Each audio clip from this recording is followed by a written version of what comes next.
7 macam perkara yang merusak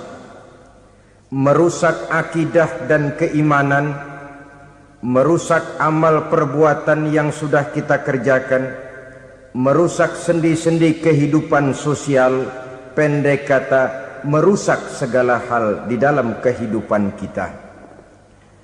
Jauhilah olehmu 7 macam perkara yang merusak. Yang pertama, asyirku billah, menyekutukan Allah subhanahu wa ta'ala. Agama dimulai dari keyakinan, maka kehancuran agama selalu dimulai dari kehancuran keyakinan, iman atau akidah yang dimiliki oleh seseorang. Dan untuk menghancurkan nilai-nilai iman yang kita miliki ini, orang rasanya tidak akan menghantam kita dengan peluru kendali.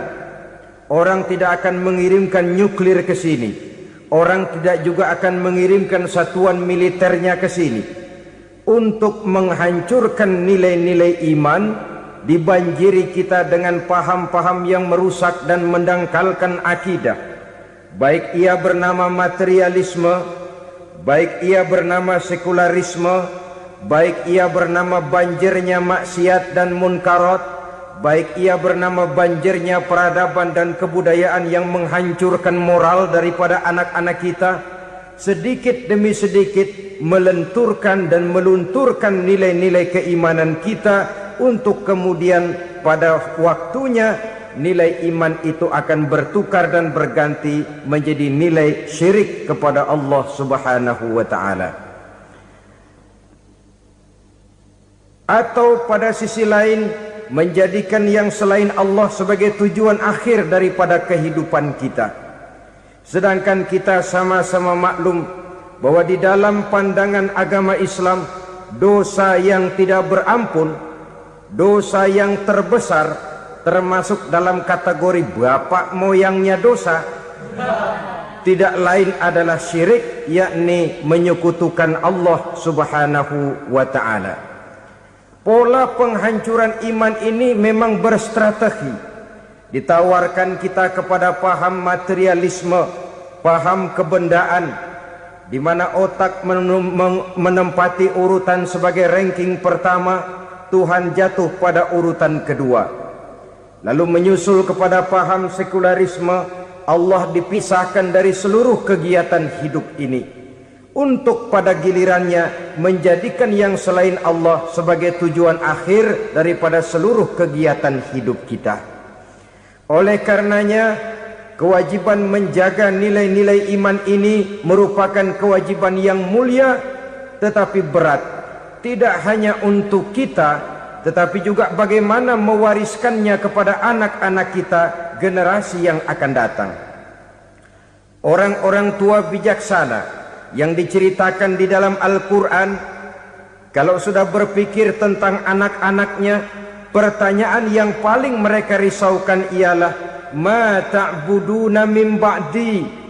Anakku, kalau pada satu saat aku, ayahmu sudah tidak ada lagi di dunia ini, meninggalkan kamu semua, ma ta'buduna min ba'di, apa yang akan kamu sembah nak? Jikalau sekarang ayahmu masih mau ke masjid, masih mau melakukan rukuk dan sujud, masih beribadah menyembah Allah subhanahu wa ta'ala, kalau orang tuamu sudah tidak ada, ma ta'buduna min ba'di, masihkah engkau mau datang ke masjid? Masihkah engkau mau rukuk dan sujud? Masihkah engkau mau menyembah Allah subhanahu wa ta'ala? Pertanyaan ini yang dipikirkan oleh Nabi Yakub kepada putra-putranya. Pertanyaan ini yang diteruskan oleh Nabi Ibrahim kepada anak-anaknya. Pertanyaan ini yang diwariskan oleh generasi ulama'us salafus saleh kepada para generasi berikutnya. Bagaimana kita generasi sekarang?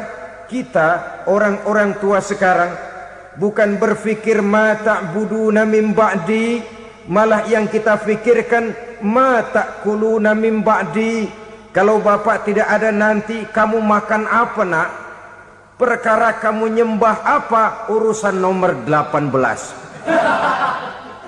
Yang penting kamu nanti hidup bisa makan, nak. Maka kita sibuk mewariskan harta kepada anak-anak kita. Kita sibuk mewariskan kebun dan tanah kepada anak-anak kita. Kita sibuk mewariskan pabrik kepada anak-anak kita, sementara kita lupa mewariskan intan yang paling mahal, mewariskan mutiara yang paling berharga, yaitu nilai iman kepada Allah Subhanahu wa ta'ala. Alangkah baiknya apabila warisan harta, warisan tanah dan kebun, warisan rumah dan pabrik didasari lebih dahulu dengan mewariskan nilai iman kepada Allah Subhanahu wa ta'ala. Sebagai orang-orang tua, kita boleh bersedih kalau anak kita tidak mengerti komputer. Kita boleh bersedih kalau anak kita tidak mengerti matematika. Kita boleh bersedih kalau anak kita tidak mengerti bahasa Inggris. Tapi sewajarnya lebih bersedihlah kita orang tua jikalau mempunyai anak yang tidak kenal Allah sebagai Tuhannya, yang kemudian tidak mau rukuk dan sujud kepada Allah Tuhannya. Itulah kemalangan yang paling malang bila kita meninggalkan generasi yang tidak bertauhid kepada Allah Subhanahu wa ta'ala. Betapapun anak kita tidak ngerti komputer, saudara, paling-paling kerugiannya cuma kerugian dunia. Masuk dia ke alam barzakh, munkar nakir tidak akan sempat tanya kau belajar komputer apa tidak. Kumpul dia di padang mahsyar, malaikat juga tidak akan tanya matematikamu nilainya berapa. Yang ditanya kau kenal Allah, kau rukuk dan sujud kepadanya, kau pernah datang ke masjid. Oleh karena itu sekali lagi, menjaga nilai iman tidak hanya untuk kita, tetapi juga mewariskannya kepada anak-anak kita, generasi yang akan datang. Sungguh kemalangan yang paling besar apabila kita meninggalkan anak-anak kita. Mereka kita tinggalkan lemah ekonominya, itu tidak baik. Mereka kita tinggalkan lemah otaknya, itu pun akan membuat mereka tertinggal oleh yang lain.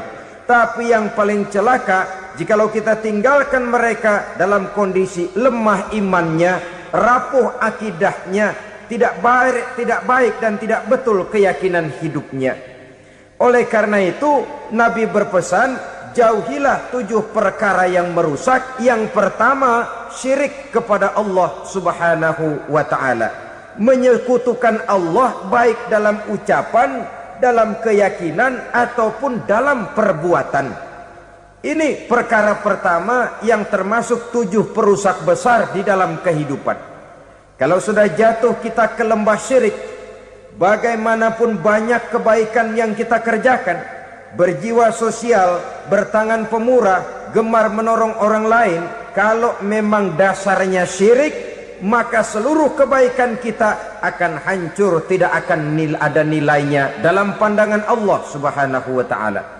Dalam pandangan manusia mungkin kita dicatat sebagai orang sosial, gemar menolong orang lain, tidak berpangku tangan melihat orang yang mendapat kesulitan.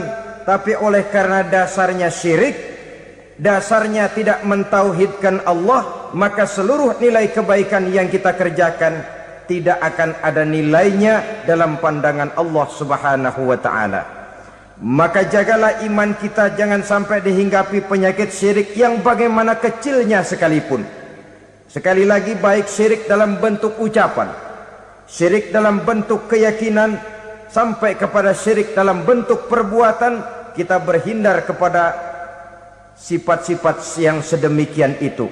Karena apa? Dalam satu ayat Quran Allah Subhanahu wa ta'ala menjelaskan, innallaha la yaghfiru ayyushraka bih wa yaghfiru ma duna dzalika liman yasha.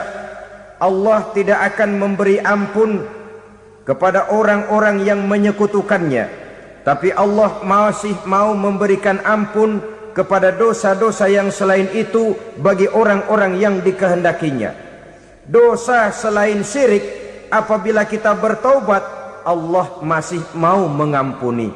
Tapi kalau sudah jatuh ke tempat syirik, itu sudah dosa yang tidak berampun. Taubatnya tidak lain melepas syirik, kembali kepada tauhid, berkeyakinan bahwa hanya ada Allah Subhanahu wa ta'ala, Tuhan satu-satunya, yang lam yalid walam yulad walam yakul lahu kufuwan ahad. tidak beranak, tidak pula diperanakkan, dan tidak satupun yang dapat menyerupai Tuhan Allah Subhanahu wa ta'ala. Saudara-saudara kaum muslimin rahimakumullah, bahwa kita di zaman sekarang memang tidak menyembah berhala, ya. Bahwa kita tidak berterang-terangan mengatakan Tuhan lebih dari satu, memang. Bahwa kita tidak berkeyakinan Tuhan itu punya anak atau diperanakkan, tentu. Tapi dalam perbuatan dan i'tiqad kita kadang-kadang jatuh tanpa kita sadari ke tempat yang bernama syirik ini. Oleh karenanya, di zaman di mana teknologi makin canggih, di mana kemajuan pembangunan makin menjangkau berbagai aspek kehidupan, diperlukan keseimbangan antara kemajuan fisik material dengan kemajuan mental spiritual. Apabila tidak ada keseimbangan, yang terwujud tentulah kepincangan, yang diawali dengan pincangnya cara kita berpikir, sehingga pada akhirnya akan mengarah kepada pincangnya cara kita berbuat dan bertindak di dalam kehidupan kita. Oleh karena itu Nabi berpesan, jauhilah sifat syirik, karena syirik merupakan dosa yang teramat besar. Ini sifat merusak yang pertama. Yang kedua kata Nabi, wasihra, jauhilah sihir. Sihir ini juga termasuk perkara yang merusak kehidupan. Kita semua sama-sama maklum bahwa sihir sebenarnya bukan persoalan baru. Sejak sebelum datang Islam, sihir itu sudah ada. Di zaman Yunani kuno, sihir ada. Di zaman Mesir kuno, di zaman Cina kuno, dan yang lain-lain yang serba kuno, sihir itu sudah ada. Bahkan para nabi pun, para rasul yang diutus oleh Allah Subhanahu wa ta'ala, senantiasa berhadapan dengan ahli-ahli sihir untuk menguji kebenaran dari misi yang mereka bawa. Sihir adalah perbuatan di luar kebiasaan yang bisa dikerjakan oleh ahlinya dengan bantuan jin atau setan. Hukum mempelajari sihir adalah haram, mengamalkannya lebih haram lagi. Sebab itu saudara-saudara, sihir merupakan perbuatan merusak yang harus kita jauhi. Ciri-ciri daripada perbuatan sihir, pertama, ia mengandung tipuan, bayangan khayal. Di zaman Nabi Musa misalnya, orang melihat tambang-tambang itu seperti ular. Nabi Musa melayangkan tongkatnya menjadi ular-ular besar yang memakan ular-ular kecil ciptaan tukang-tukang sihir Fir'aun tadi. Lalu sihir bisa terjadi dengan bantuan jin kafir atau setan. Kemudian ciri yang ketiga, sifatnya halus dan tersembunyi. Taruh kata ada seorang ahli sihir yang mempergunakan ayat-ayat Quran sebagai jompa-jampe, sebagai baca-bacaan, itu cuma sekedar kedok. Tujuannya tidak lain menjadikan agama sebagai ketok untuk membenarkan cara yang dimurkai oleh Allah Subhanahu wa ta'ala. Satu hadis yang diriwayatkan oleh Imam Bazar dan Tabrani, Nabi berpesan, laisa minna man tatayyara lahu au takahhana au tukuhhina lahu au sahira lahu. Tidak termasuk ke dalam golonganku, kata Nabi. Tidak termasuk umatku. Siapa mereka? Man tatayyara lahu, orang yang bertatoyur. Apa tatoyur itu? Dari kalimat toyaro, artinya terbang. Toir biasa diartikan dengan burung. Tatoyaro percaya kepada suara-suara burung. Man tatayyara lahu, mempercayai, meyakini dengan benar-benar kepada suara beburungan. Kan suka ada itu, nah bunyi burung tuh, maling liwat. Maling liwat. Burung bunyi, maling liwat. Itu termasuk tatoyaro lahu, percaya kepada suara burung. Kan aneh kalau suara orang nggak dipercaya, suara burung malah dipercaya. Ada ustadz ceramah, kiai ngaji, nggak mau didengerin, burung dengerin bener. Nah, suaranya dari sebelah mana? Belah kulon. Nah, itu tandanya ano. Habis dihitung-hitung. Itu termasuk tatoyaro lahu. Au takahana, atau bertenung, au tukuhina, atau minta ditenungkan, au sahirolahu, atau melakukan perbuatan sihir, atau minta disihirkan. Laisa minna, tidak termasuk ke dalam golonganku, kata Nabi. Sehingga dengan demikian saudara-saudara, menghadapi sihir dengan sihir sekalipun termasuk perbuatan yang tidak diajarkan oleh agama. Kita kan mempelajari sihir untuk jaga diri, tidak apa-apa. Yang dilarang mengamalkannya, dilarang juga mempelajarinya. Sebab orang kalau sudah mengetahui, biasanya lalu terangsang untuk mencoba. Kalau percobaannya berhasil, biasanya terangsang untuk coba lagi dan coba lagi. Pada akhirnya ketagihan, lalu beralih menjadi profesi, apalagi itu nanti bisa mendatangkan hasil uang. Saudara-saudara kaum muslimin rahimakumullah, kita manusia makhluk nyata. Kita hidup di alam nyata, terikat oleh sunnatullah, causality. Oleh karenanya, bagi kita keyakinan yang penuh, keikhlasan di dalam bertuhankan Allah, penyerahan diri sepenuhnya hanya kepadanya, itu sudah merupakan obat penangkal yang sangat ampuh agar kita tidak terkena penyakit-penyakit yang dibuat oleh setan dan para pembantunya. Sehingga beberapa ayat Quran mengajarkan, misalnya a'udzu bikalimatillahi tammati min syarri ma khalaq, atau bismillazi la yadurru ma'asmihi syai'un fil ardi wala fis sama, dengan menyebut nama Allah yang tidak bisa mendatangkan bahaya sedikit pun, dari baik yang datang dari langit maupun yang datang dari bumi. Jiwa yang kosong dari keyakinan yang penuh kepada Allah, jiwa yang penuh was-was dan ragu-ragu, itu yang mudah terserang oleh penyakit-penyakit yang dikerjakan oleh para tukang-tukang sihir, yaitu oleh setan dan seluruh para pembantunya. Kemudian hadis kedua yang diriwayatkan oleh Imam Ibnu Hibban, Nabi bersabda, la yadkhulul jannata mudminu khamrin wala mu'minu bisihrin wala qati'u rahmin. Tidak masuk sorga. Ini Nabi yang bilang, tidak masuk sorga. Siapa itu? Pertama, mudminu khamrin, orang yang berkekalan dalam mabuk. Selalu mudminun itu sudah menjadi perbuatan rutinnya, tidak kapok-kapoknya, teler seumur hidup. Mudminu khamrin, tidak masuk surga orang yang selalu bermabuk-mabukan. Yang kedua, wala mu'minu bisihrin, orang mukmin tapi main sihir.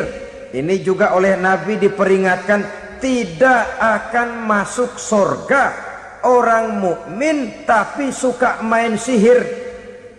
Wala qati'u rahmin, dan tidak juga orang yang memutuskan silaturahmi.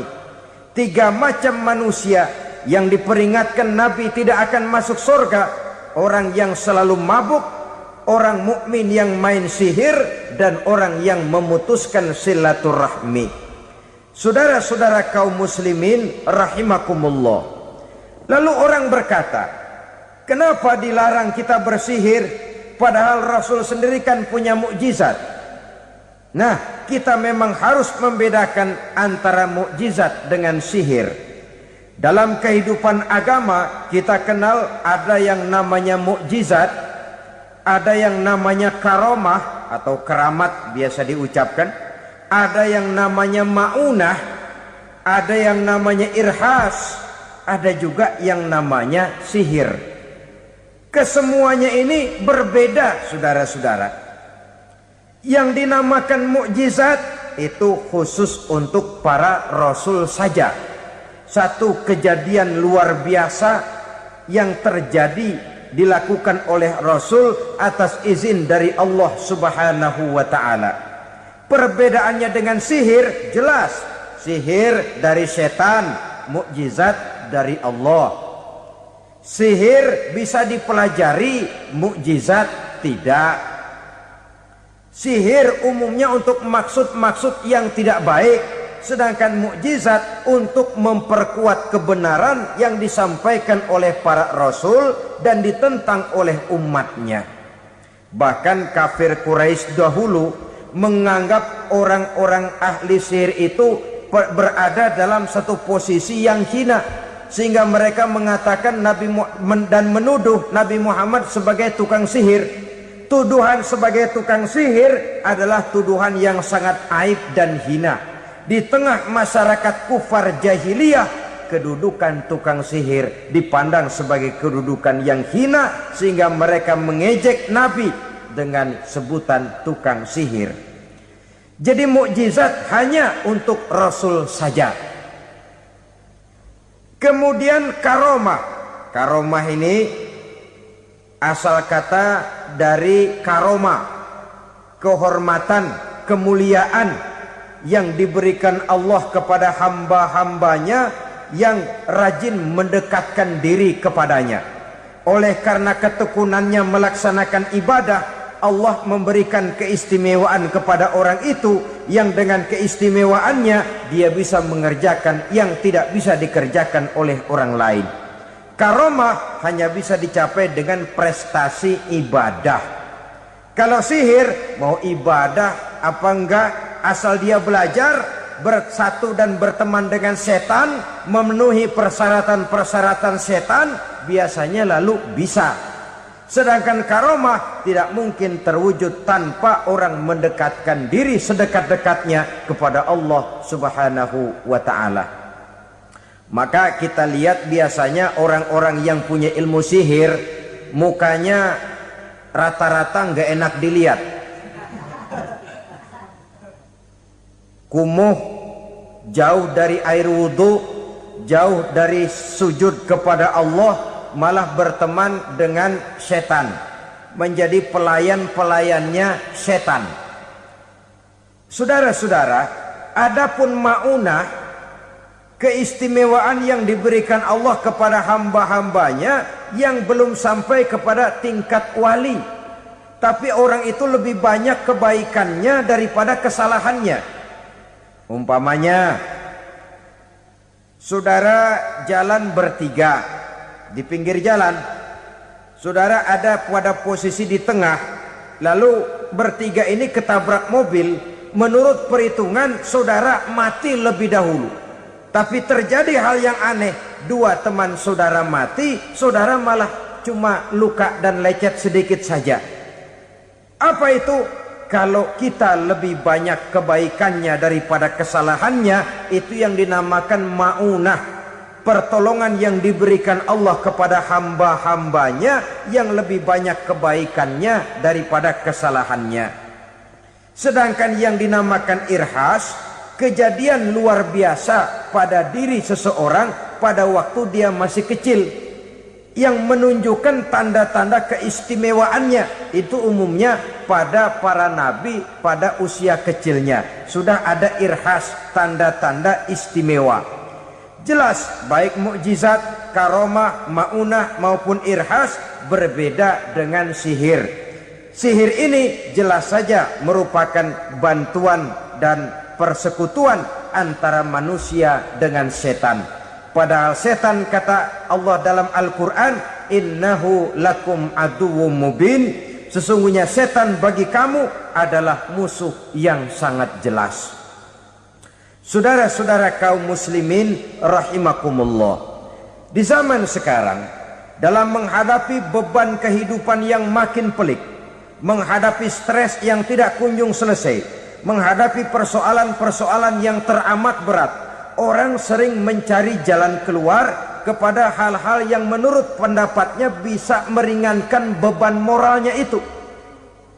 Pergilah dia mencari sesuatu yang dapat meringankan bebannya.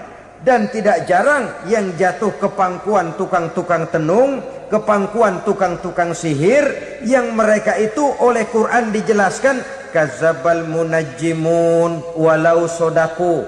Tukang-tukang tenung, tukang-tukang sihir, mereka itu bohong walaupun benar. Maksudnya bohong walaupun benar artinya kalau yang mereka kerjakan benar itu sih kebenaran. Benar dengan kebenaran itu lain. Kebenaran, kebetulan bisa, tapi tidak untuk selalu. Apalagi kalau itu sudah membahayakan kehidupan orang lain. Jadi oleh karena itu Nabi berpesan jauhilah daripada sihir. Kalau sudah jauhilah dari sihir artinya ya jauhilah daripada mempelajarinya, jauhilah daripada bergaul dengan orang-orang yang ahli di bidang itu, karena dari pergaulan segalanya bisa menular. Baiklah saudara, ini yang kedua. Yang ketiga pesan Nabi, wa qatlan nafsil lati harramallahu illa bil haq. Membunuh orang lain dengan cara yang tidak benar. Membunuh orang yang diharamkan oleh Allah Subhanahu wa taala untuk melakukannya kecuali dengan alasan yang benar.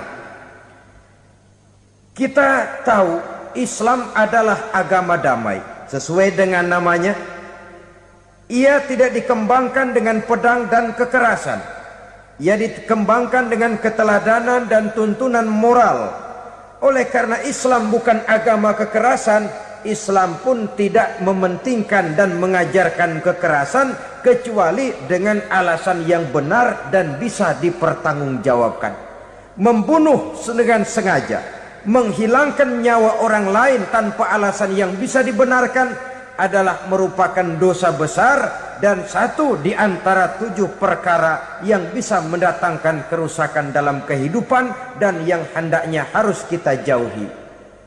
Saudara-saudara kaum muslimin rahimakumullah, beberapa waktu yang lalu di sebuah kota kecil yang indah bernama New Auckland. Saudara tahu New Auckland? Itu dari Gunung Kidul masih ngidul lagi. Pernah diadakan satu seminar yang membicarakan bagaimana menyelamatkan masyarakat manusia dari bahaya Perang Dunia Ketiga. Diperkirakan kalau terjadi Perang Dunia Ketiga, manusia tidak akan tersisa. Sebab apa? Pada waktu itu cadangan nuklir yang dimiliki oleh bersama Amerika dan Rusia konon sudah sanggup memusnahkan 6 miliar manusia pada saat jumlah manusia baru 5 miliar. Jadi kelebihan nuklir dunia ini. Kalau terjadi Perang Dunia Ketiga, sulit manusia untuk tersisa. Maka dibahaslah di dalam seminar itu, wah, supaya tidak terjadi Perang Dunia Ketiga, maka perlombaan membuat senjata-senjata canggih, alat-alat pembunuh modern harus segera dibatasi. Dibahas, tidak mungkin kita membatasi perlombaan membuat senjata. Kenapa? Makin maju ilmu dan teknologi, makin canggih senjata yang ditemukan. Atom sudah meningkat menjadi nuklir, nuklir sudah meningkat menjadi neutron, dan kita tahu bom yang bernama neutron ini bom yang cukup membunuh tanpa perlu merusak. Artinya kalau dia diledakkan di kota kita ini, bangunan utuh, jembatan tidak ambruk, rumah-rumah tetap berdiri, tapi semua yang bernama hidup mati. Itu katanya lebih sopan dari bom atom. Sebab kalau si atom ini sudah membunuh, merusak pula. Neutron cukup membunuh saja tanpa perlu merusak. Jadi majunya senjata-senjata teknologi sebagai akibat yang logis dari kemajuan ilmu pengetahuan ini tidak bisa kita batasi. Dan memang sebenarnya yang bahaya bukan senjatanya, tapi manusia yang mengendalikan senjata itu. Mereka kembali kepada prinsip the man behind the gun. Bukan senjatanya yang bahaya, tapi manusia yang mengendalikan senjata itu yang bahaya. Walaupun senjatanya modern, katakanlah model M16 umpamanya, kalau yang mengendalikannya orang beriman, insya Allah aman. Tapi biar megang cuma senapan angin, kalau yang megang orang brutal, ngeri kita deket-deket. Apalagi kalau memang bukan ahlinya menggunakan senjata, bisa ngeker kaki kena jidat.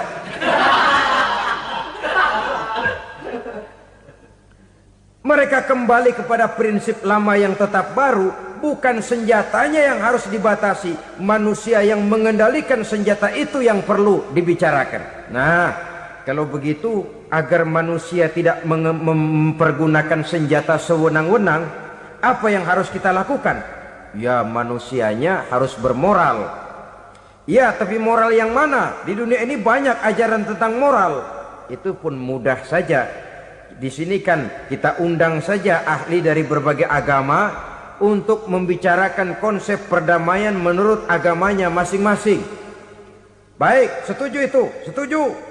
Maka tampillah para ahli agama, mereka kembali kepada prinsip moral daripada konsep yang terkandung di dalam ajaran agama untuk menegakkan perdamaian. Mula-mula naiklah ahli dari agama Hindu, dibacakan konsep perdamaian menurut ajaran agama Hindu, bahwa untuk damai manusia harus meninggalkan nafsu keduniaannya, menempuh samsara dan sebagainya untuk mencapai nirwana, menjauhi kemegahan dan kemewahan dunia. Ini lalu dibahas, rasanya juga tidak mungkin ini. Kemudian dari agama Nasrani, bahwa untuk damai manusia harus menciptakan sifat kasih sayang. Kalau ditampar pipi kiri, berikan pipi yang kanan. Kalau diberikan selendang, berikan baju. Nanti orang kasihan, lalu dia tidak akan nampar lagi. Ketika ini dibahas, ternyata rasanya pun tidak mungkin bisa diterima. Karena apa? Di zaman sekarang orang ditampar pipi kiri, dikasih pipi kanan. Bukan kasihan, gemes. Damai belum tentu, bonyok udah jelas. Lalu ketika dibacakan konsep perdamaian menurut Quran, di mana disampaikan ayat wa jazaa'u sayyi'atin sayyi'atun misluha faman afa wa aslaha fa ajruhu 'ala Allah. Balasan terhadap satu kejahatan adalah kejahatan yang seimbang, tetapi barang siapa yang memberi maaf dan mencari jalan damai, itulah yang terbaik dan akan mendapat pahala dari Allah Subhanahu wa ta'ala. Kamu tidak salah ditampar pipi kirimu, tampar lagi pipi kirinya sekeras dia menampar pipi kirimu. Nanti orang tidak mau menampar kita karena dia tahu kalau dia tampar kita, dia akan menderita tamparan sekeras dia menampar kita. Akan terjadilah prinsip saling hormat menghormati, tidak saling ganggu, tidak saling usil, tidak saling jahil. Atas dasar ini perdamaian bisa ditegakkan. Mereka bisa menerima konsep ini, tapi kemudian seminar ditutup tanpa satu keputusan resmi. Kenapa? Terus terang mereka kagum dengan konsep Islam, tapi sentimen lama terhadap nilai-nilai Islam telah menutup mata mereka untuk menerima kebenaran dari ajaran Al-Quranul Karim. Saudara-saudara kaum muslimin rahimakumullah, kembali kita kepada persoalan pokok. Roh adalah dari Allah. Dia akan kembali kepada Allah, milik mutlak dari Allah. Tidak pantas kita merampasnya dari orang lain. Tidak wajar kita menghilangkannya tanpa alasan yang dibenarkan oleh agama. Di zaman sekarang akibat persaingan hidup yang makin tajam, lapangan kerja yang makin sulit, tensi ekonomi yang makin tinggi, atau karena nilai moral yang makin rendah, atau juga karena rapuhnya pegangan orang kepada agama, nyawa rasanya sudah sedemikian murahnya. Berbagai kasus membuat berdiri bulu roma kita. Ada mayit, ada manusia dipotong 6, dicincang macam kambing. Ada yang dipotong 5, ada yang dipotong 13, dikardusin, dibuang ke tempat sampah. Inna lillahi wa inna ilaihi raji'un. Gejala apa ini? Kanibalisme. Manusia sudah demikian sadisnya, manusia sudah sedemikian buasnya, sehingga sesama manusia diperlakukan seperti hewan. Padahal hewan sendiri belum pernah macan makan macan, bagaimanapun buasnya macan. Belum pernah serigala memakan serigala, bagaimanapun brutalnya serigala. Tetapi manusia makan manusia di zaman sekarang kadang jadi kenyataan dalam kehidupan kita. Kadang persoalannya remeh saja. Soal uang 200 perak, pisau bicara, nyawa melayang. Soal rokok sebatang, celurit bicara, nyawa melayang. Soal-soal yang sama sekali tidak prinsip, begitu mudah kita menghilangkan nyawa orang lain. Padahal Nabi pernah memperingatkan, apabila dua orang muslim sudah berkelahi dan berbunuh-bunuhan, al-qatil wal maktul finnar, yang membunuh dan yang terbunuh dua-duanya neraka. Sahabat heran, ya Rasul, kalau yang terbunuh, kalau yang membunuh masuk neraka itu sih wajar, tapi yang terbunuh kenapa neraka juga? Beliau menjawab, dua-duanya sudah punya niat untuk saling membunuh. Niatnya itu yang diponten. Yang terbunuh cuman lagi apes aja, keduluan dia. Umpama tidak terbunuh, pasti dia yang akan membunuh. Oleh karenanya al-qatil wal maktul, yang membunuh dan yang dibunuh finnar, dua-duanya masuk ke dalam neraka. Islam menghormati kehidupan, tidak hanya terbatas kepada sesama muslim, orang-orang yang berlainan agama pun yang mau hidup berukun, damai, berdampingan dengan umat Islam, jiwa mereka, darah mereka dilindungi oleh nilai-nilai Islam yang disebut dengan kafir zimmi ini. Mengganggu mereka sama saja dengan mengganggu aku, kata Nabi. Jadi oleh karena itu sayangilah sesama. Kehidupan adalah anugerah Allah, bukan wewenang kita untuk mencabutnya dari orang lain, bukan wewenang kita untuk merampas dan menghilangkannya dari orang lain. Apa yang tidak enak terjadi pada diri kita, begitu pula lah apabila terjadi pada diri orang lain. Sehingga Nabi mengatakan, la yu'minu ahadukum hatta yuhibba li akhihi ma yuhibbu li nafsihi. Belum dikatakan beriman seseorang kamu apabila dia belum mencintai saudaranya seperti ia mencintai dirinya sendiri.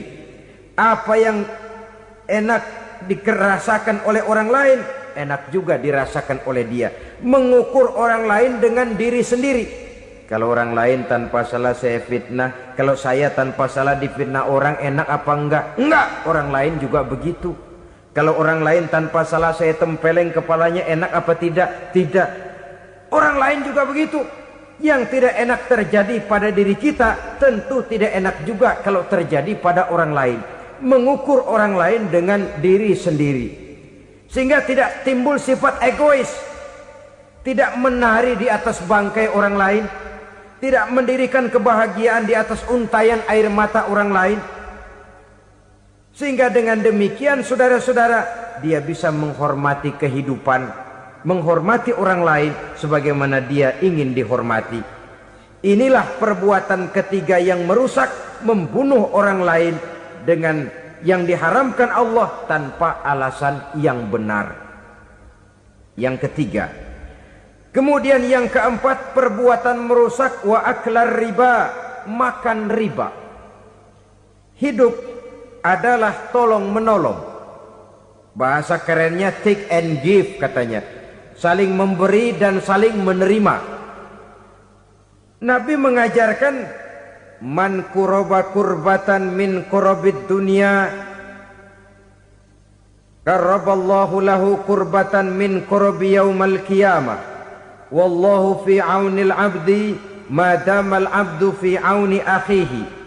Siapa yang meringankan beban dari beban-beban yang dirita seseorang di dalam kehidupan dunia, Allah akan meringankan bebannya daripada beban-beban yang harus dipikulnya di hari kiamat nanti. Wallahu fi aunil abdi madamal abdu fi auni akhihi. Allah senantiasa akan menolong seorang hamba selama hamba itu masih mau menolong saudaranya.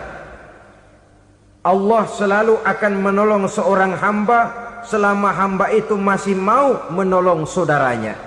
Apabila kita sudah berpangku tangan terhadap kesulitan orang lain, biasanya pun pada saat kita mendapat kesulitan, kita akan sulit juga memperoleh pertolongan.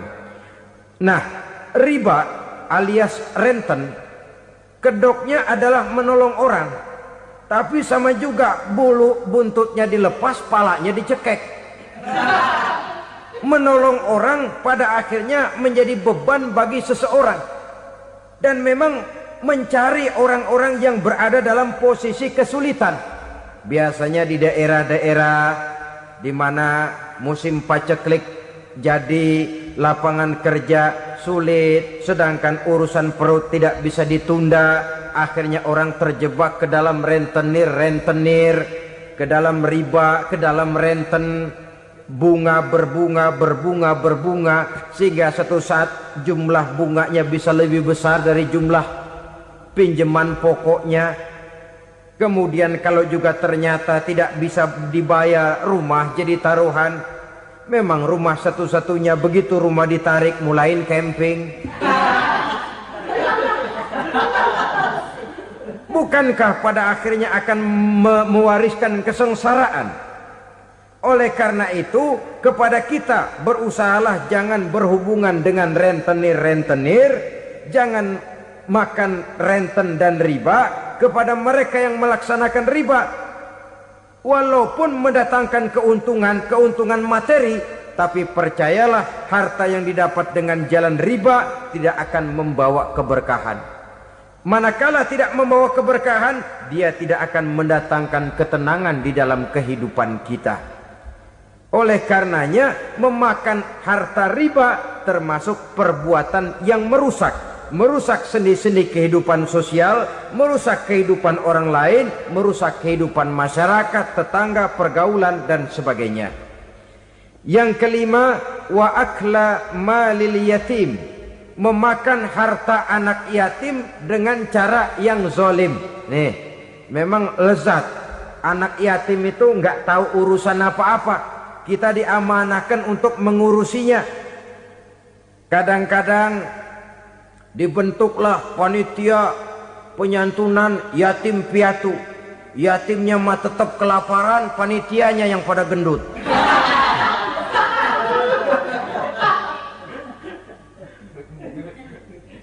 Padahal memakan harta anak yatim termasuk perbuatan dosa besar, dan menjantuni yatim merupakan perbuatan mulia. Nabi mengatakan, ana wa kafilul yatim kahataini yaumal qiyamah. Aku dan orang-orang yang menyantuni anak yatim seperti dua jari ini pada hari kiamat nanti. Dekat sekali. Jikalau ingin di hari akhir nanti dekat dengan Rasul, bersahabatlah dengan anak-anak yatim. Jadilah pengurus anak-anak yatim. Bangunlah panti-panti asuhan yatim. Pada saat bapak ibunya meninggal, kitalah yang menjadi orang tuanya. Bahkan sedemikian besar perhatian Islam terhadap anak-anak yatim ini, sehingga Quran memberikan peringatan, ara'aital ladzi yukadzibu bid-din fadzalikal ladzi yad'ul yatim wa la yahuddu ala ta'amil miskin. Tahukah kamu siapa orang yang mendustakan agama, beragama tapi dianggap dusta, salatnya dusta, puasanya dusta karena agamanya sudah berdusta. Siapa mereka? Fazalikal ladzi yad'ul yatim, orang yang menyia-nyiakan anak yatim, wala yahuddu ala ta'amil miskin, dan tidak pernah memberi makan kepada orang-orang yang menderita kemiskinan, menyia-nyiakan, meninggalkan anak yatim, termasuk perbuatan yang divonis kita sebagai orang yang mendustakan agama.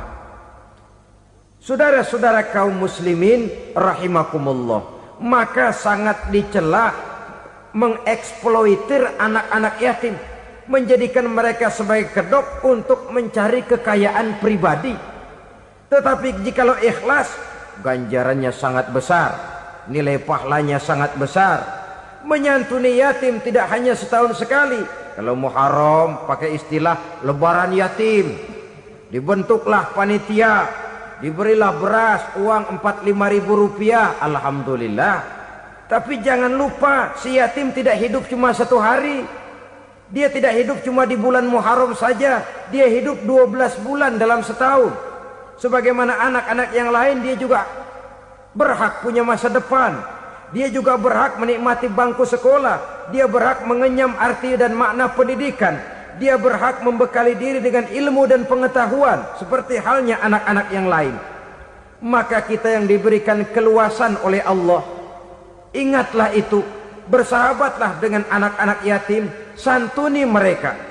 Perkara setahun sekali di bulan Muharram, alhamdulillah, itu bagus, bin Thayyib alias baik. Tapi tentu dan tentu sekali lagi, si yatim tidak hanya hidup di bulan Muharram. Dia hidup 12 bulan dalam setahun, 24 jam di dalam sehari. Oleh karenanya, menyia-nyiakan mereka pada saat posisi kita memang mampu akan memojokkan kita dalam satu posisi di mana kita dianggap sebagai orang yang mendustakan agama, memakan harta anak yatim dengan cara yang zolim. Bapaknya udah meninggal, kebunnya lebar, anaknya dikelecehin. Nah, dah kamu gak usah pusing, nanti saya yang ngurus. Akhirnya bukan ngurus, nguras. Si yatim mungkin tidak tahu bahwa dia disia-siakan, haknya diambil, miliknya dizolimi. Tapi Allah yang akan membalasnya dengan seadil-adilnya. Maka makan harta anak yatim biasanya balasannya tokcer bin paten. Nggak banyak selang tempo itu, nggak percaya cobain dah. Nyobain aja kan nggak bayar, umpama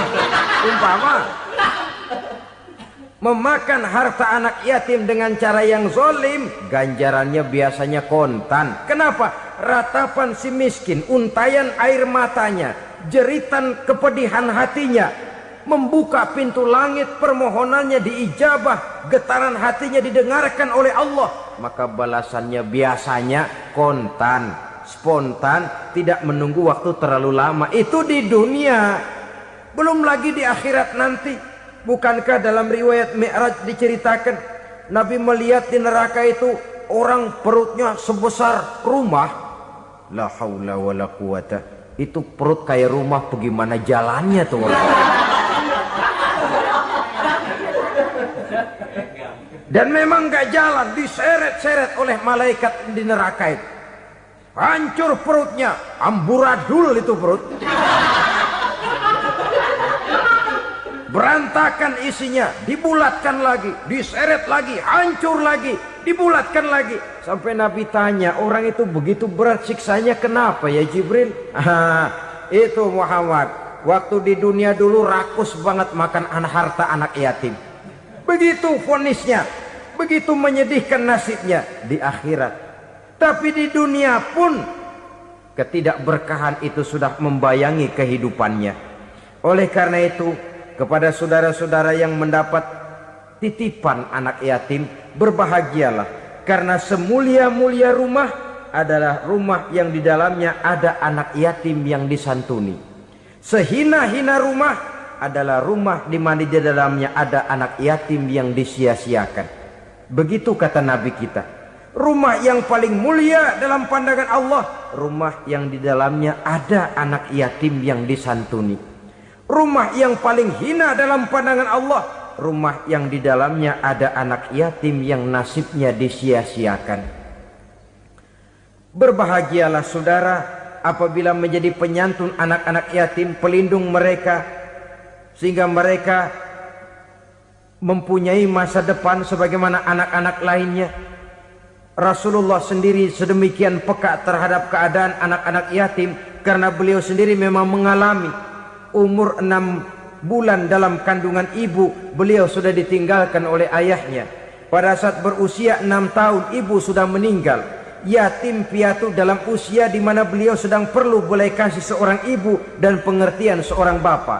Kepekaan itu lalu timbul, bahkan kemudian sampai kepada beliau berkata, aku dan orang yang menyantuni anak yatim seperti jari tengah dan jari telunjuk di hari akhirat nanti. Sedemikian dekatnya. Baiklah ya, jadi yang kelima, memakan harta anak yatim. Jauhi karena ini perbuatan yang merusak.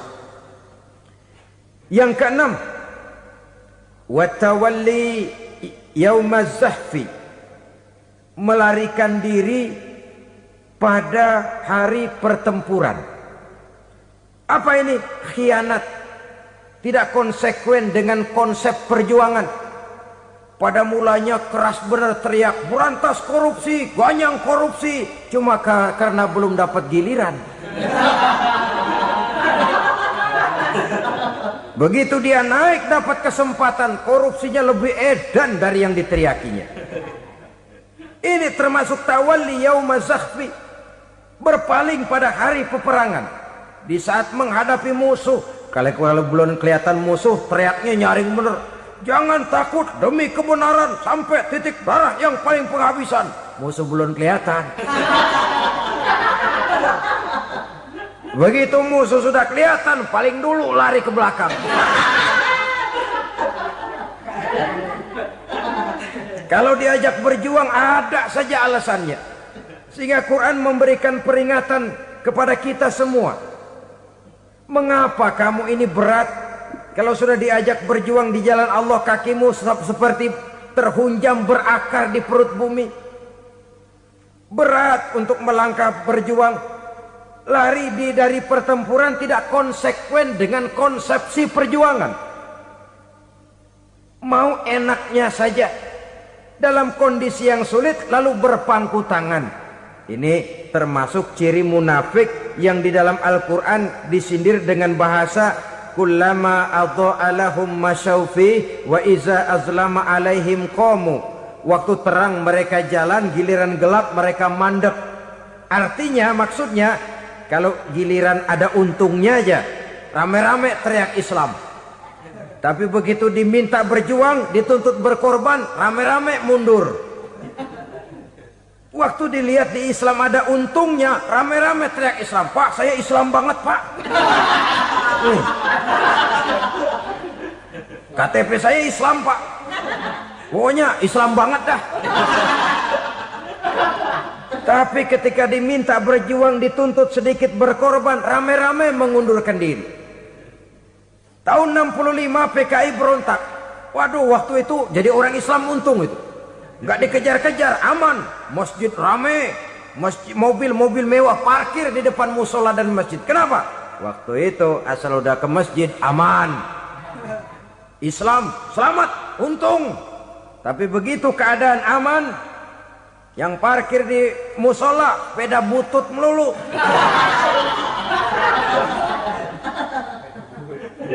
Waktu terang mereka jalan, waktu gelap mereka berhenti. Dikala di Islam ada untungnya, baru wah Islam bagus, Islam hebat. Tapi waktu dilihat ada kerugian, jangan bawa-bawa Islam dah. Jangan bicara soal Islam, ini kan bukan soal agama. Bukan soal agama. La haula wa la quwata illa billah. Beragama kita ambil talfik fid din, mengambil yang enteng-enteng saja dalam urusan beragama ini. Tidak konsekuen kita dengan Islam kita. Seolah kita mau memilih mana yang terasa cocok sama selera kita, kita teriak Islam. Beratan aja dikit, rame-rame berpaling. Itu termasuk tawalli yaumaz zahfi. Para pengkhianat, mental-mental hipokrit yang tidak mau konsekuen menghadapi segala bahaya. itu termasuk perbuatan yang merusak. Kenapa? Kalau cuma dia saja yang lari, mungkin tidak jadi soal. Tapi larinya ini akan mempengaruhi orang lain. Nah, pengaruhnya itu yang dicegah. Sebab kalau satu sudah mulai lari, yang lain mulai ngelirik. Ketika yang dilirik kemudian tidak ada reaksi, dia akan ikut lari. Artinya apa? Seorang muslim harus konsekuen dengan konsep perjuangannya, dengan keyakinan keagamaannya, dan tidak memilih yang enak-enak saja di dalam kehidupan beragama. Lari dari pertempuran, bermental khianat, mengkhianati agama, merupakan satu di antara sifat yang merusak. Terakhir saudara, wa qazfal muhsanatil ghafilatil mu'minat, menuduh perempuan baik-baik yang tidak tahu menau tentang tuduhan yang dituduhkan kepadanya, menuduh perempuan mukmin yang baik-baik yang tidak tahu menau tentang tuduhan yang dilakukan kepadanya. Fitnah lebih bahaya daripada pembunuhan. Orang yang tidak salah bisa hancur namanya, orang yang berniat baik bisa ambruk perjuangannya oleh karena fitnah. Sehingga dikatakan al-fitnatu asyaddu minal qatli. Fitnah lebih bahaya daripada pembunuhan. Maka memfitnah ini termasuk satu dosa di antara 7 hal merusak yang harus kita jauhi semampu kita, semampu-mampunya. Mengupayakan sebisa-bisanya jangan sampai terjebak ke dalam hal yang demikian. Nah, saudara-saudara, inilah saja pertemuan kali ini.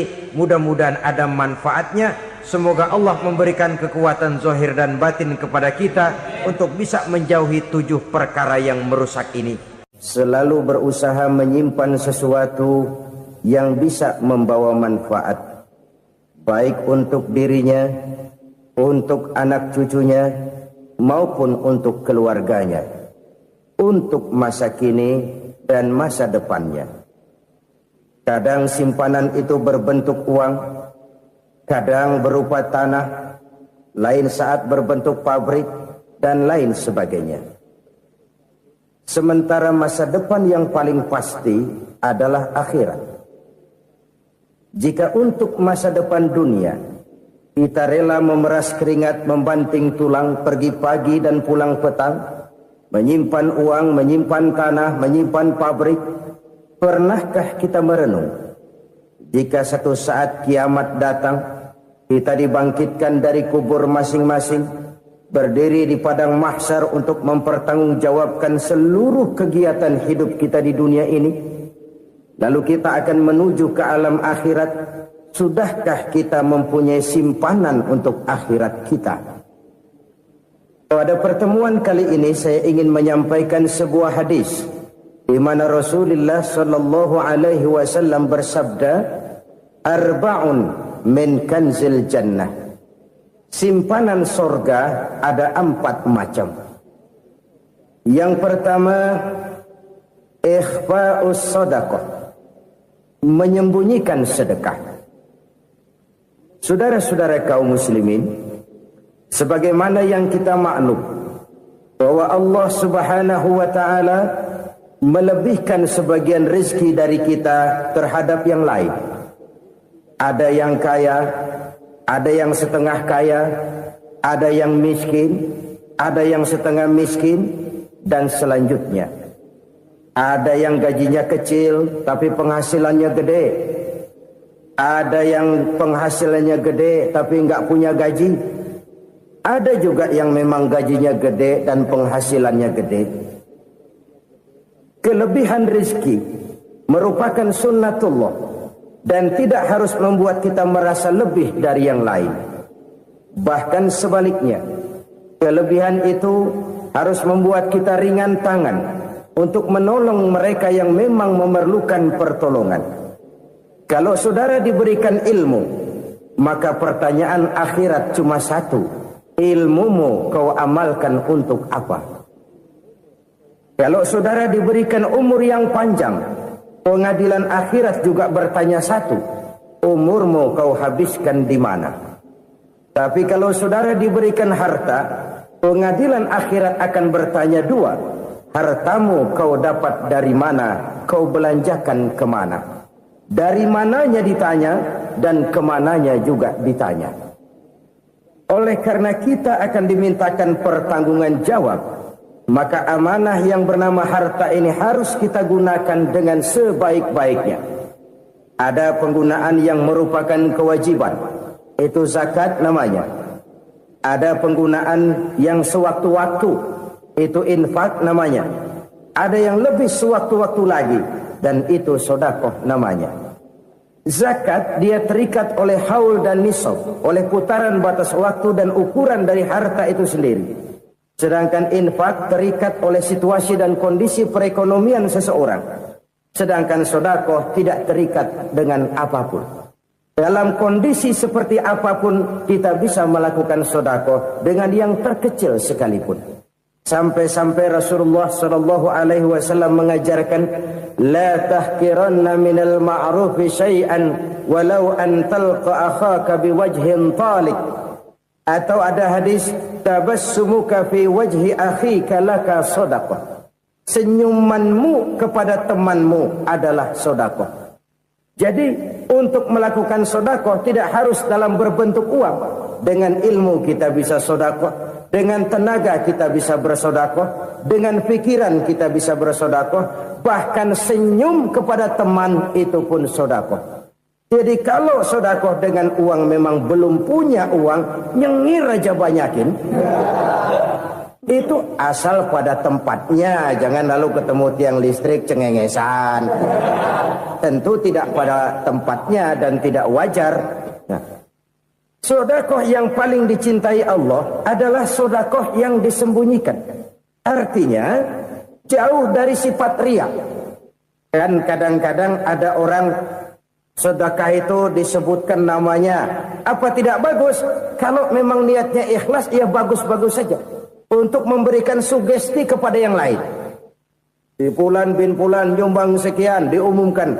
Boleh kalau niatnya untuk memberikan rangsangan kepada yang lain supaya dia menyumbang lebih besar dari orang tadi. Tapi kalau itu mendatangkan riya, maka sedekah yang paling dicintai Allah adalah sedekah yang disembunyikan. Tangan kiri saja tidak tahu apa yang diberikan oleh tangan kanan. Sedekah yang dilakukan dengan ikhlas akan merupakan perbendaharaan surga. Tersembunyi dari pandangan orang lain, tidak seorang pun tahu. Karena memang sikap yang baik adalah melupakan kebaikan dan mengingat kesalahan. Itu salah satu ciri orang bahagia. Orang yang selalu mengingat kesalahannya dan berusaha melupakan segala kebaikannya. Kalau dia akan berada kebaikan, dia tidak bisa ikut, dia merasa rugi karena dia merasa belum pernah berbuat baik.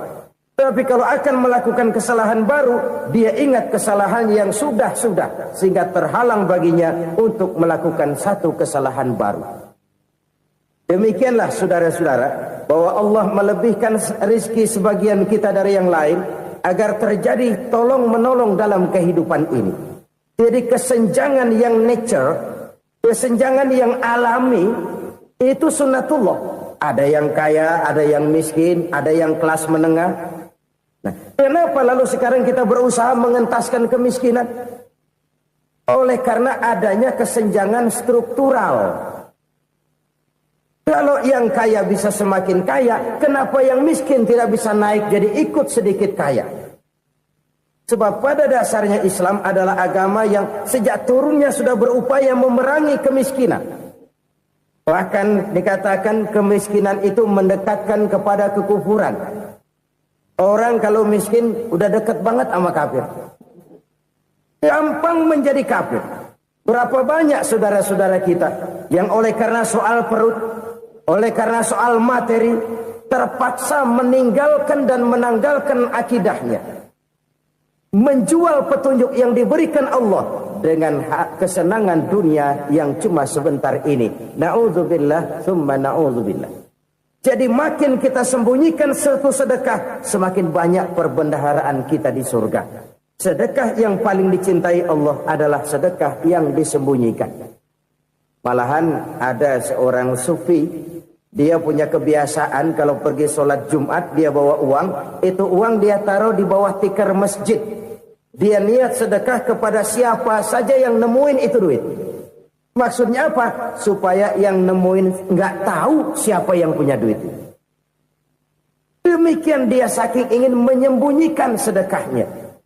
Karena sifat riya itu bisa memakan amal kita sendiri. Riya itu termasuk menyebut-nyebut kebaikan kita. Orang yang suka nepuk dada, sedikit-sedikit ngitungnya kalau nggak gua. Oh, kalau nggak gua tuh yang belas itu kalau nggak gua.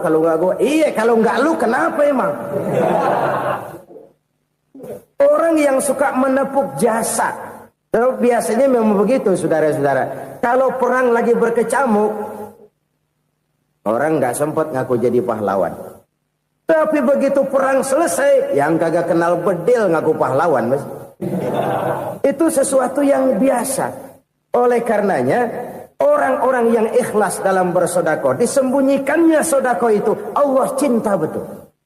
Malahan ada hadis memberikan jaminan, inna sadaqatal mar'il muslimi tazidu fil umri wa tadfa'u mitatas su'i. Sesungguhnya sedekahnya seorang mukmin tazidu fil umri, bisa menambah umur panjang. Wa tadfa'u mitatas su'i, dan menyelamatkan manusia dari mati secara su'ul khatimah. Jadi siapa yang kepengen panjang umur, banyaklah sedekah. Yang bosan hidup, pelit terus. Sedekah menambah panjang umur dan menyelamatkan manusia dari mati secara su'ul khatimah. Pak, katanya umur itu nggak bisa ditambah, nggak bisa dikurangin. Kapan? Kalau ajal sudah datang. Wa idza jaa ajaluhum la yastakhiruna sa'atan wa la yastaqdimun. Kalau ajal datang tidak bisa dimajukan, tidak bisa dimundurkan. Itu kalau ajal sudah datang. Tidak bisa lagi umur ditambah dikurangi, sudah datang. Tapi kalau belum datang, itu kan haknya Allah. Mau ditambah, mau dikurangi, hak prerogatif Allah. Sebagai pencipta manusia, Allah maha kuasa dan maha mampu. Sedekah ini menambah panjang umur dan menyelamatkan manusia dari mati secara su'ul khatimah. Orang mati kan sama ya, kondisinya mati, nggak nafas. Tapi hakikat mati kan lain-lain. Ada yang mati itu husnul khatimah, baik akhirnya. Misalnya lagi ngaji mati, lagi sholat mati, lagi sedekah mati. Ini yang dinamakan dengan husnul khatimah, baik di akhirnya. Sebaliknya ada yang su'ul khatimah, jelek di akhirnya. Ini yang jadi catatan akhir. Lagi nyekek botol, mampus. Lagi banting kartu, modar. Su'ul khatimah, jelek pada akhirnya. Sedekah menyelamatkan manusia dari mati secara su'ul khatimah. Dan kita semua kepengen mendapat husnul khatimah, jauh dari su'ul khatimah. Oleh sebab itu yang bisa menyelamatkan kita dari penyakit itu antara lain adalah sedekah yang disembunyikan. Yang dikerjakan dengan ikhlas karena Allah. Tidak karena kepengen dipuji orang. Tidak karena ingin dikatakan orang pemurah. Sebab orang dermawan itu orang yang memberi tanpa harus diminta. Kalau masih harus diminta, ya belum dermawan namanya. Masih harus diminta. Kalau nggak diminta ya tulus. Lolos, polos. Saudara-saudara kaum muslimin rahimakumullah. Harta adalah amanat dan akan kita pertanggungjawabkan. Allah melebihkan rizki sebagian kita dari yang lain agar kita saling tolong menolong. Bantu membantu. Nabi janjikan siapa yang meringankan beban saudaranya muslim di dunia, Allah akan meringankan bebannya di akhirat nanti. Sebuah jaminan dari baginda Nabi.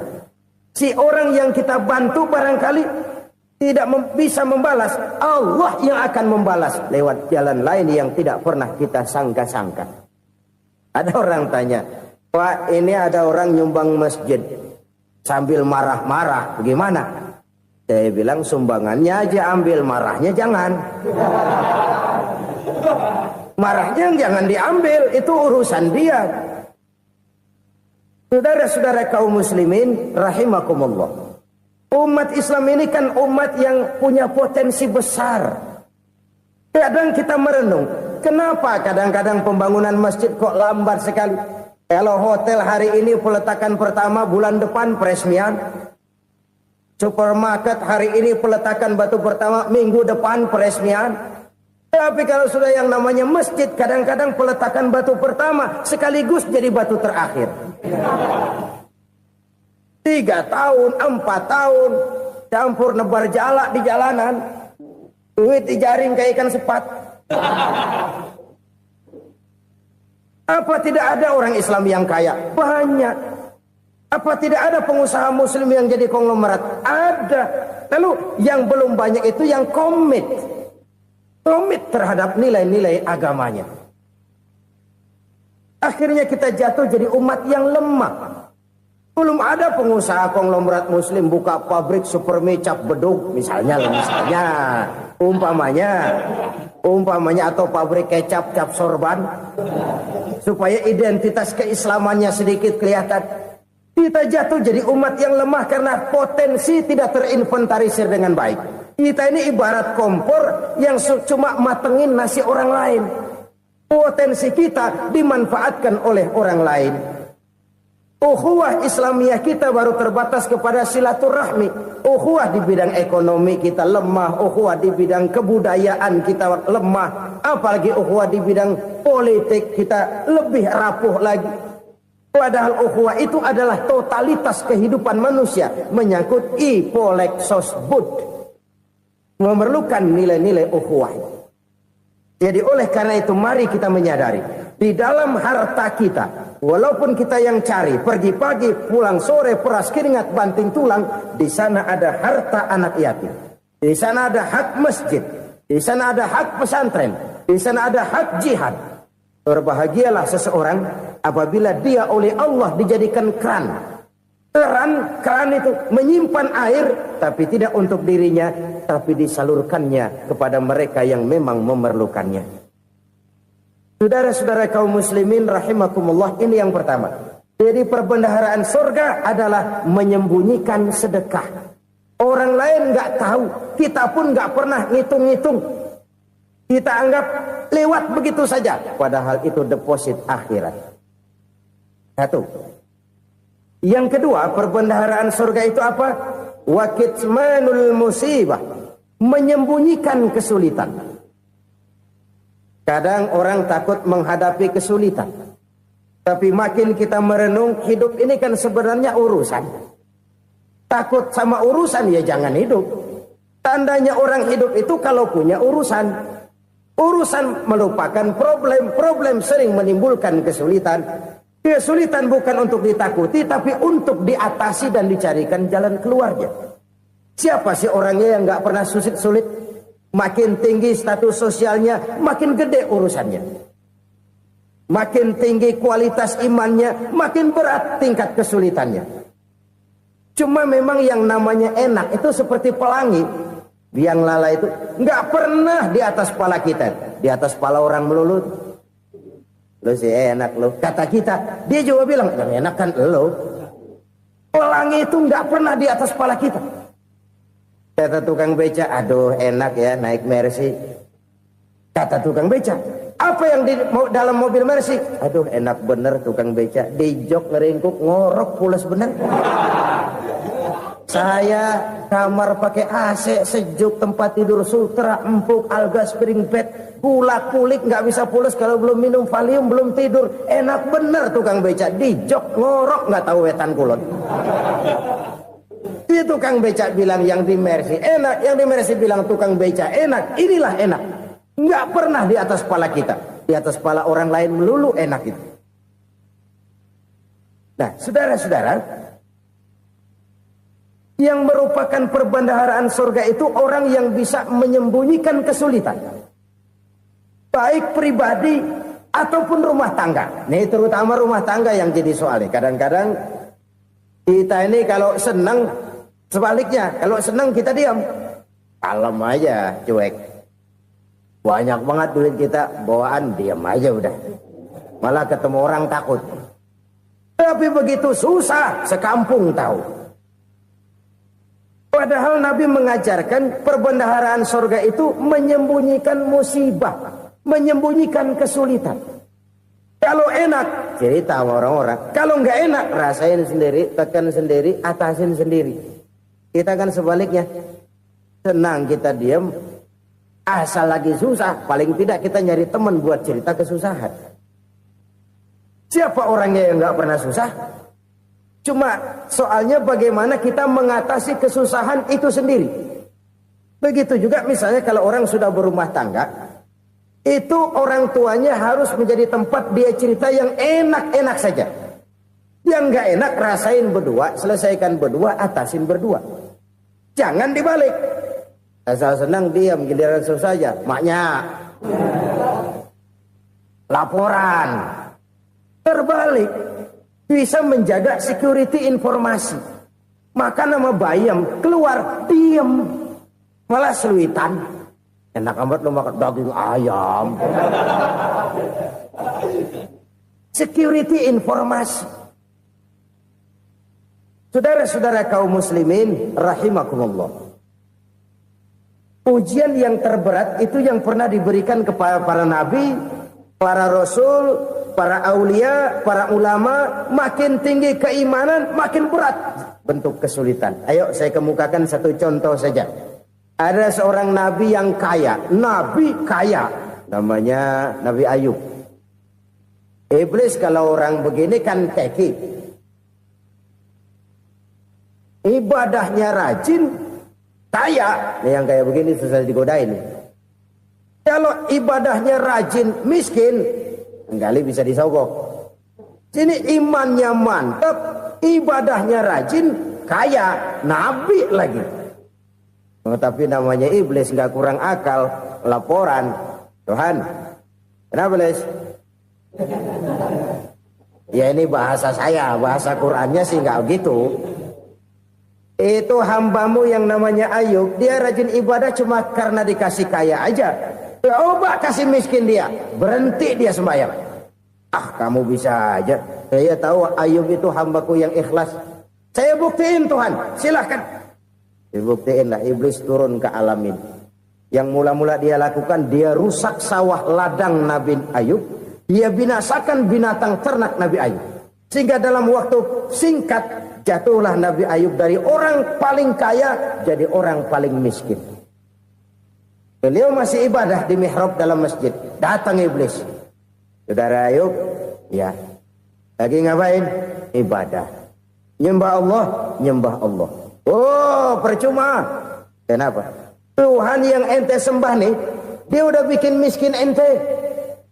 Sawah ladang ente hancur lebur, binatang ternak binasa. Sekarang ente jadi orang paling miskin. Ngapain nyembah Tuhan kayak begitu? Tekor. Udah berhenti dah ibadah, berhenti ibadah. Ini iblis sama Tuhan laporannya lain, yang dikerjakan kepada Nabi Ayub juga lain. Benar begitu iblis kata Nabi Ayub? Iya. Sawah ladang saya habis, buras. Binatang ternak saya binasa, binasa. Saya miskin, bangpak. Apa jawab Nabi Ayub? Bukan innalillahi, ini hebat. Alhamdulillahillazi a'tani wa akhza minni. Segala puji bagi Allah yang telah memberikan harta kepada saya dan sekarang mengambilnya lagi. Alhamdulillah. Allah yang ngasih, Allah yang ambil. Itu mah urusan Allah. Iblis cuman ibadah jalan terus, sujud lagi Nabi Ayub. Iblis seleher gondok banget. Dasar Nabi nggak mempan dia apa-apain. Miskin malah alhamdulillah. Allah yang ngasih, Allah yang ambil. Jadi kalau kita tidak komit, kita tidak terikat kepada kaya, miskin, senang, susah, apa yang bisa bikin kita susah? Jadikan kekayaan, kemiskinan, jadikan senang, susah sebagai anak buah yang bisa kita atur. Jangan kekayaan ngatur kita, jangan kemiskinan ngatur kita. Kita yang harus mengatur mereka. Senang, susah, kaya, miskin, bahagia, sengsara, jadikan itu anak buah yang bisa kita atur. Kalau sekarang kita kaya, lain saat boleh jadi kita miskin, semiskin-miskinnya. Allah yang ngasih, Allah yang ngambil. Tenaga mana yang bisa menghalangi? Ibadah jalan terus. Iblis makin gondok. Dasar Nabi loh. Akhirnya apa? Nabi Ayub dikerjain, diberikan penyakit. Demikian fatal penyakitnya. Bayangin, udah miskin sakit. Masya Allah. Miskin sakit. Sakitnya nggak lama, kira-kira 16 tahun. Istrinya 3, 2 mental minta ceraiin. Ngerawatin laki bengek begini. Senang belum tentu, susah udah pasti nih. Cerai aja, cerai dah. Cerai. Tinggal satu Siti Rahmah yang setia menemani beliau. Sesetia-setianya hati perempuan. Satu saat Siti Rahmah bilang, "Bang, iya, abang kan Nabi, Bang. Lalu, namanya Nabi kan doanya jarang meleset, Bang. Maksud kamu minta kenapa sih sama Tuhan biar abang sembuh baik dah, Bang?" Siti Rahmah, iya. Saya sakit berapa tahun sih dah? 16 tahun, Bang. Sebelum ini saya sehat berapa tahun? Ya kira-kira 60 tahun, Bang. Nah, coba ente banding-bandingin, Rahmah.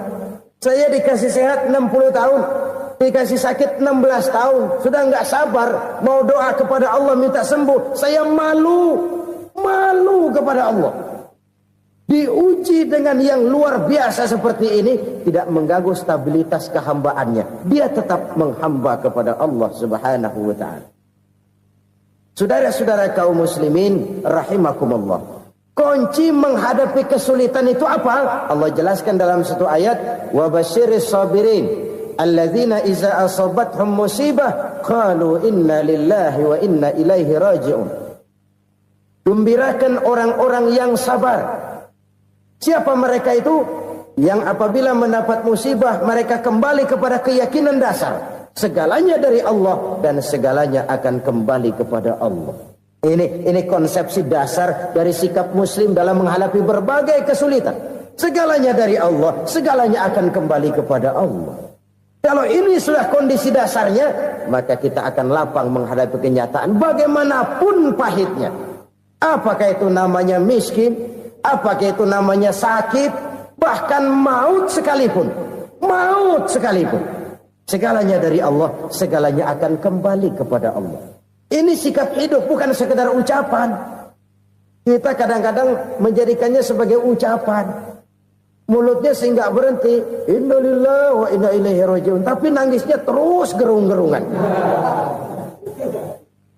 Bukan itu, ini kesadaran moral. Kalau segalanya dari Allah, segalanya kembali kepada Allah, kan sebenarnya cuma nunggu giliran. Hari ini saya nyembayangin dia, entah hari apa saya disembayangin orang. Hari ini saya antar dia ke kubur, entah hari apa orang nganterin saya ke kubur. Hari ini saya tahlilkan dia, entah nanti kapan orang tahlilkan saya. Segalanya dari Allah, segalanya akan kembali juga kepada Allah. Oleh sebab itu saudara-saudara, kesulitan bukan untuk ditakuti. Kesulitan justru untuk diatasi, dicarikan jalan keluarnya. Dan tidak ada orang yang tidak pernah mendapat kesulitan. Tidak ada. Semakin tinggi status sosial, semakin tinggi kualitas keimanan, semakin besar juga tingkat kesulitan. Hanya saja bagaimana cara kita mengatasinya. Dan Al-Quran menyatakan, innama al-usri yusra. Di balik kesulitan itu pasti ada kemudahan. Roda itu berputar. Karena itu Rasulullah sallallahu alaihi wasallam mengingatkan kepada kita, ta'arraf ila Allah fir raha ya'rifka fis syiddah. Ingatlah kepada Allah di waktu kamu senang, supaya Allah ingat kepada kamu di waktu kamu susah. Kalau waktu senang kita ingat kepada Allah, kita susah, Allah tidak akan meninggalkan kita. Tapi kalau waktu senang kita jauh dari Allah, sujud tidak sempat, dengan masjid jauh, ketika senang kita lupakan Allah. Nanti begitu kita susah, Allah lupakan kita. Dan itu menyakitkan. Oleh karena itu orang-orang tua kita dulu bilang, kalau lagi sehat ingat-ingat lu bakal sakit nanti. Kalau lagi kaya ingat-ingat satu saat kita bakal jatuh miskin. Bahkan kalau lagi muda ingat-ingat kita bakal tua. Dan yang terpenting, kalau lagi hidup ingat-ingat kita bakal mati. Saudara-saudara kaum muslimin rahimakumullah. Jadi yang kedua yang merupakan perbendaharaan surga, menyembunyikan musibah. Saudara-saudara kaum muslimin rahimakumullah. Hal ketiga yang merupakan perbendaharaan surga adalah wasilaturrahmi. Orang yang suka bersilaturahmi. Sebagaimana yang kita maklum bahwa manusia adalah makhluk yang disebut zon politika. Makhluk sosial yang tidak mungkin hidup sendiri-sendiri. Betapa dan siapapun kita memerlukan orang lain. Bodoh betul manusia kalau tinggal di tengah masyarakat tapi tidak mau bermasyarakat. Merasa hebat sendiri, pintar sendiri, gagah sendiri, kaya sendiri. Mungkin kalau mati juga ngubur sendiri. Jangankan kita di sini. Di sorga saja Nabi Adam waktu sendirian bengong melulu, mondar mandir. Allah tegur dalam sepidang. Ini kalau bahasa saya. Iya Tuhan, sepi ini nggak ada coret-corekan pisan ini. Diciptakan Siti Hawa baru anteng Nabi Adam. Itu di sorga. Cobalah. Umpamanya saudara tinggal di Jakarta nih. Kayak bener. Apaan aja di Jakarta punya saudara dah. Pembuatan Semanggi ambil. Monas, Buntel bawa pulang. Hotel-hotel ambil semua. Cuman tinggal di Jakarta sendirian. Apa enaknya? Betapa dan siapapun kita perlu orang lain.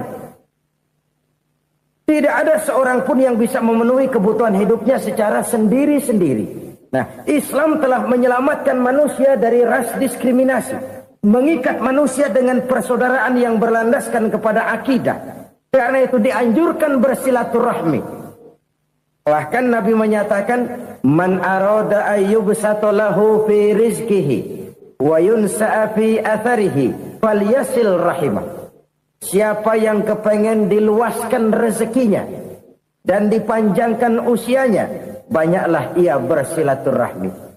Siapa yang kepengen dimudahkan rezekinya, hendaknya ia banyak bersilaturahmi. Kalau banyak teman, kesulitan kan paling tidak ada tempat cerita. Udah susah, sendirian kita pikirin diri, nggak ada tempat tukar pikiran. Cepet banget sama bengek. Dilawan sendiri. Nah, secara makro kita bisa berkata, tidak mungkin ada kemenangan kalau tidak ada kekuatan. Tidak ada kekuatan kalau tidak ada kesatuan dan persatuan. Tidak mungkin ada kesatuan dan persatuan tanpa semangat silaturahmi. Kalau umat Islam mau menang, dia harus kuat. Kalau umat Islam mau kuat, dia harus bersatu. Kalau umat Islam mau bersatu, dia harus membudayakan silaturahmi ini. Bahkan sampai kata Nabi, kalau bisa cari nilai tambah. Apa? Silman qata'ak. Bersilaturahmilah kau kepada orang yang marah denganmu. Masya Allah, indahnya ajaran agama kita. Orang yang marah pun kepada kita, kata Nabi, kalau bisa bersilaturahmilah kepadanya. Kepada orang yang marah itu. Di situ nilai tambah. Cuman jujur nih hadis, ngucapinnya gampang, ngamalinnya yang berat banget. Orang marah sama kita disuruh silaturahmi, ada apa malu? Lu marah, ada gua marahan lagi. Tunggu pikirin. Saudara-saudara kaum muslimin rahimakumullah. Tapi ini yang diajarkan, bahkan ini yang dicontohkan oleh baginda Rasul. Bagaimana begitu mudah, misalnya satu saat Abu Jahal ini ngatur strategi bagaimana bikin Muhammad celaka. Dia gali lubang di depan tempat tidurnya. Dia tutupin daun korma. Terus dia panggil seseorang, ke sini. Kasih tahu Muhammad, pamannya sakit keras, minta ditengokin. Berangkat orang ini ke sana.